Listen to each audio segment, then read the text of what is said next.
Mga kalahi, napagtripan ko nga pala gumawa ng lechon kawali na by request ni Giselle. Shoutout nga pala sa'yo, kung asan ka man, dyan ka na lang. Hindi ko alam kung ito ba ang gusto mong gawin ko o nagre-request ka lang ng lechon kawali na ipare sa gaulu sa last video ko. Anyway, 3 kilong jules na tinimplahan sa asin, pamintang buo at dalawang norel. Nung lumambot na, pinatulog sa string at lagyan muna. Para naman sa dry rub, konting asin, pamintang pino, pamintang durog, at uli sa lahat, mix ng garlic at onion powder. Kapag nga pala gagawa kayo nito, make sure na dry na yung meat ninyo. Asin hindi na moist kagaya nito para lutong talaga ang lechon kawali. Wala kasi akong time gawin yun eh. Ito nga pala ang basihan natin kapag pwede na lagyan ng mantika ang kawat kawali. Pag bumibilog ng tubig, hindi ang didikit ang kanina with piro mo. Gumamit ako ng insulat yung oil dito.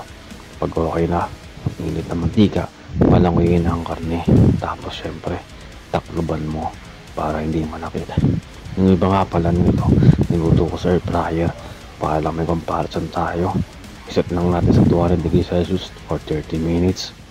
Balik nga pala tayo sa pagpapatuyo ng karne. Maaari man gawin ang traditional way na air dryer.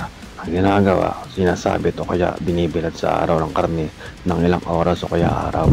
Pag naman madalian, sa strainer lang ng ilang oras tapos pat dry gamit ang paper towel o kitchen towel.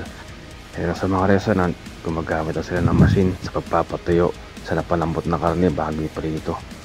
Ito na nga pala yung sa air fryer natin. Tawag dito, lechon kunwari. Pag okay na, hiwain na natin. Lechon kawali, ito na siya ngayon. Tapos, ito naman sa lechon kunwari. Halos walang pinagkaiba sa lechon kawali. Parehas sila, mukhang masarap kahit hindi naman. Pero the best nga pala ito sa suka o di kaya sa sauce ni Mang Tony. Siyempre, yung may chili garlic para swabe ang kain mo. Bawat subo, napakasarap. Yun lang, paalam.